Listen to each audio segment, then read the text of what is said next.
This is Pre-Calc, section 6.3, part 2. We are doing another example of row echelon form. Remember what you want for row echelon form. You need ones down the main diagonal. You want zeros in those three positions, and then these other values are some other kind of numbers. So I've got to have a 1 in this position right here, and it's a freebie. I have 1 in that position, which is great. So now I need to create those zeros right there. Copy this row over. 1, 1, 1, 6, because it already has the 1 in the position where I need it. And I need to create a 0 in this position right here. And the way to do that is to use this row with the 1 and multiply it by -2 all the way through and add it to this row. That is -2 times row 1 plus row 2, and I'm going to put it in row 2. So -2 times 1 is -2 plus 2 is 0.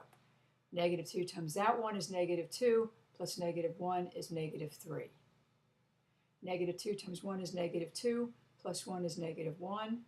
And -2 times 6 is -12 plus 5 is -7. So now that row has the 0 in the position where I need it. I also need to do the same process to get a 0 in this position. And the way to create a 0 here is to multiply this 1 by -3 and add it to this row. So that is -3 times row 1 plus row 3, and I'm going to put that in row 3. So -3 times 1 is -3 plus that 3 is 0. And if it helps any, you could scribble this row out. That way you just have those two rows to look at. -3 times 1 is -3 plus 1 is -2. -3 times 1 is -3 plus -2 is -5. And -3 times 6 is -18 plus 9 is -9. What we need now is a 1 in this position right here. Now, one way to create a 1 would be to divide this whole row by -3, but that introduces fractions, and there are problems where you just can't avoid the fractions. But here, I can do a little trick and create a 1 in this position and not have any fractions to deal with. What I look at is this. If this 3 were a positive 3 and I added it to this row, 3 plus -2 would give me 1 that I could put in that position. So what I'm going to do is multiply this row by -1 and add it to this row and then put it in the second row. So this is -1 times row 2 plus row 3, and I'm going to put it in row 2. Now, in the other video, I did say usually we put it in the row where you added it, but this time I'm putting it in that middle row because that's where I need the 1. So arithmetically, and I'm going to jot this down over here, -1 through here would give me 0, 3, 1, 7, and I'm leaving this alone, 0, -2, -5, -9, and I'm going to add that together and put it in my middle row. So 0 plus 0 is 0. 3 and a -2 is 1. 1 and -5 is -4. And 7 and -9 is -2. Now, the first row stays what it was. 1, 1, 1, 6. And the bottom row stays what it was. 0, -2, -5, -9. So that's just a little trick to create a 1 there rather than introduce fractions into the problem. So this is where I am. I have a 1 here with zeros beneath it. I just got the 1 here. All I got to do is get a 0 in this position right there. To get a 0 in this position, if this were a 2, it could add with this to create a 0. So I'm going to multiply this row by 2 and add it to the bottom row. So that's 2 times row 2 plus row 3 and put it in row 3. So 2 times 0 is 0 plus 0 is 0. 2 times 1 is 2 plus -2 is 0. 2 times -4 is -8 plus -5 is -13. And 2 times -2 is -4 plus -9 is also -13. And the other two rows stay what they were.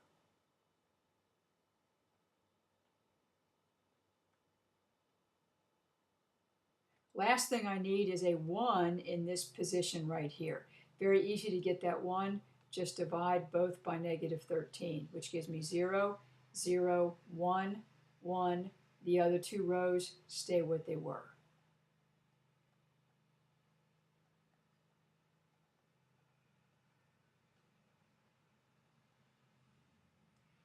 Now it's time to use back substitution. This bottom row right here, remember this is x, y, z.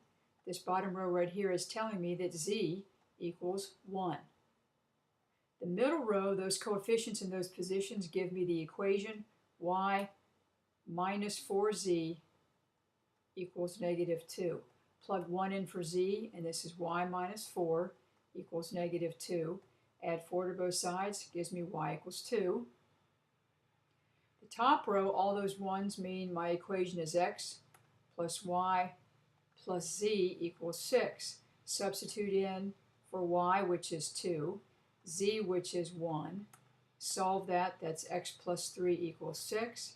Subtract 3 from both sides, and x equals 3. So my ordered triple is 3, 2, 1, and that is the solution to this system using the row echelon method. Now we've got another method that is just piggybacking on the previous method. It's called the reduced row echelon method. It's also called Gauss-Jordan elimination, sometimes just Gaussian elimination. It is going to use the row echelon method, and we've got to go a couple steps further. The reduced row echelon form has 1's along the main diagonal. It's got some plain old numbers over here, and 0's everywhere else. Not only do we need 0's below the diagonal, we need 0's above the diagonal. So that's going to add a couple steps to the process. To me, the good news here is there's no need for back substitution when you use row echelon form. So for this particular problem, what is this solution? This solution tells me that z equals 1, tells me y equals 3, and x equals 3. Now, this was already in reduced row echelon form. Somebody else already did all the solving for you. That's what we're getting ready to do right here with this example. This problem may look familiar to you because we just did it doing the row echelon, but I thought it'd be a good idea for you to see all of the steps going all the way to the reduced row echelon. So there's the problem. There's the initial matrix. We know we need a 1 in this position, and we already have it. We know we need to create 0's in these two positions. So multiply this by negative 2 and add it to the middle row, which will give me 0, negative 3, negative 1, negative 7. I need to get a 0 in this position. Multiply this by negative 3 and add those. Gives me 0, negative 2, negative 5, negative 9. So those exact same steps I did initially. That was to get the middle row. That was negative 2 times row 1 plus row 2, and it went into row 2.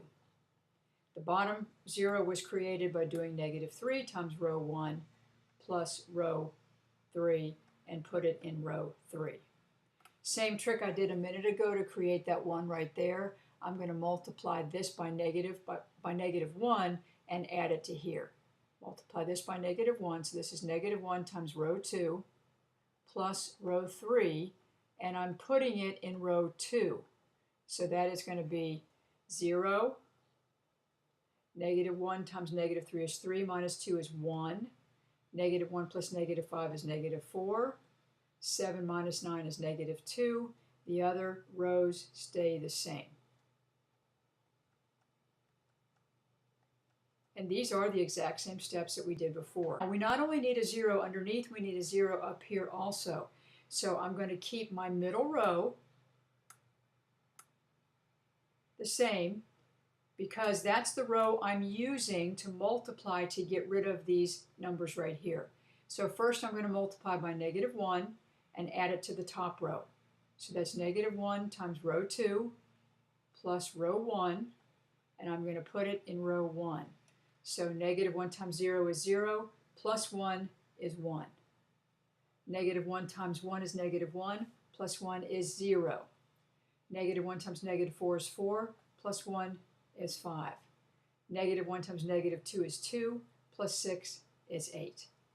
I need to do the same steps to create a 0 right here. I need to multiply this by positive 2.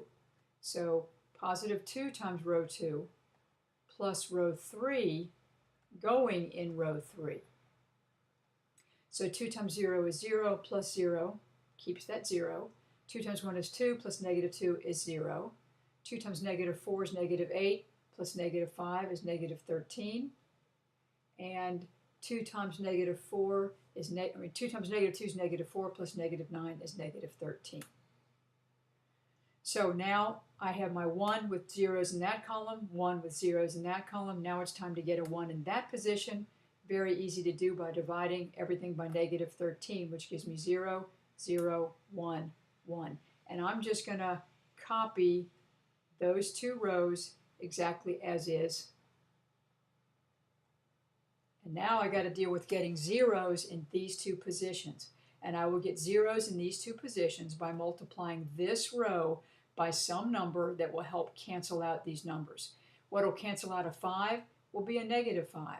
So if I do negative 5 times row 3 and add it to row 1 and put it in row 1, I'm going to get a 0 where I want it. Negative 5 times 0 is 0, plus 1 is 1. Negative 5 times 0 is 0, plus 0 stays 0. Negative 5 times 1 is negative 5, plus 0 is 0.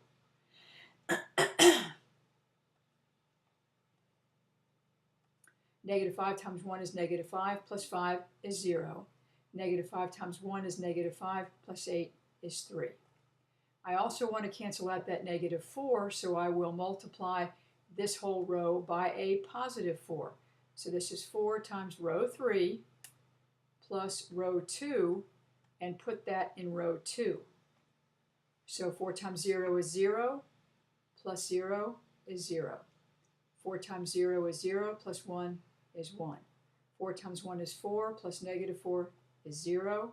4 times 1 is 4, plus negative 2 is 2. And I keep the bottom row as is because that's the one I just used for multiplying purposes. And that right there is my solution. This is your reduced row echelon form. You have 1s down the main diagonal, 0s in these other positions, and this right here is your solution of 3, 2, 1, which is the same thing we've got with row echelon. Keep in mind, if you need to, when you decide, let's say on this that you're going to do 4 times row 3 plus row 2, if you need to, write this out. Multiply this by 4, will give you 0, 0, 4, 4. Add row 2 to it, put it right underneath it, 0, 1, negative 4, negative 2. Draw your line and add those. Gives you 0, 1, 0, 2. So if you need to write out some scratch work on this, then go ahead and do that. Here's another example, and this time we are missing some variables, so be careful when you make up your matrix that you put zeros in, kind of like placeholders if you want. So here's the matrix for this situation. I know I need a 1 in this position. I already have 1, so I just get to copy this right on over. I also know I need zeros in these two positions. Well, I already have a 0 in that position, which is great. So this is going to cut down on the work I have to do. So now I need this right here to be a 0. And the only way that's going to happen is to multiply this row by negative 2 and add it to row 2. So negative 2 times row 1 plus row 2, put it in row 2. So negative 2 times 1 is negative 2, plus that 2 is 0. Negative 2 times 1 is negative 2, plus 0 is negative 2. Negative 2 times 0 is 0, plus negative 1 is negative 1. And negative 2 times 1 is negative 2, plus 0 is negative 2. So I'm partway there. I've got my 1 in that column with zeros underneath. I now need a 1 in this position, and I can get it there very easily by just switching row 2 and row 3. Nothing fancy, just switch those rows. So the middle row is now 0, 1, 2, negative 2. And the bottom row is 0, negative 2, negative 1, negative 2. Keep the top row the same. So now the middle row is the row I'll be using to help do my canceling. So I'm going to go ahead and write it down as is. And I look here to make this 1 go away. I need to multiply this row by negative 1 and add it to the top row. So that's negative 1 times row 2 plus row 1 and put it in row 1. So negative 1 times 0 is 0, plus 1 is 1. Negative 1 times 1 is negative 1, plus 1 is 0. Negative 1 times 2 is negative 2 plus 0 stays negative 2. And negative 1 times negative 2 is 2, plus 1 gives me 3. To get rid of the bottom of negative 2, I need to multiply this by positive 2. So this is 2 times row 2 added to row 3 going in row 3. So 2 times 0 is 0 plus 0 stays 0. If you do this right, you should not lose any 1s or 0s you've already created. 2 times 1 is 2 plus negative 2 is 0. 2 times 2 is 4 minus 1 is 3. 2 times negative 2 is negative 4 minus 2 is negative 6. So we're in good shape. We have 1 with those two being zeros. We have 1 here with those two things being 0. I just need a 1 here. Very easy to make that happen. Divide this whole row by 3. Gives me 0, 0, 1, negative 2. And I'm going to write these as is. So now I'm using the bottom row to help me cancel out and get zeros. So to make this become a negative, to make this become a 0, I need to multiply this by 2. So this is 2 times row 3. Add that to row 1 and put it in row 1. So 2 times 0 is 0 plus 1 is 1. 2 times 0 is 0 plus 0 is 0. 2 times 1 is 2 plus negative 2 is 0. And 2 times negative 2 is negative 4 plus 3 is negative 1. Last step, to get rid of positive 2 right here, I need to multiply this whole row by negative 2. So this is negative 2 times row 3 plus row 2 going in for row 2. So negative 2 times 0 is 0 plus 0 is 0. Negative 2 times 0 is 0 plus 1 is 1. Negative 2 times 1 is negative 2 plus 2 is 0. And negative 2 times negative 2 is 4 minus 2 is 2, which gives me negative 1, 2, negative 2 as my solution to the system.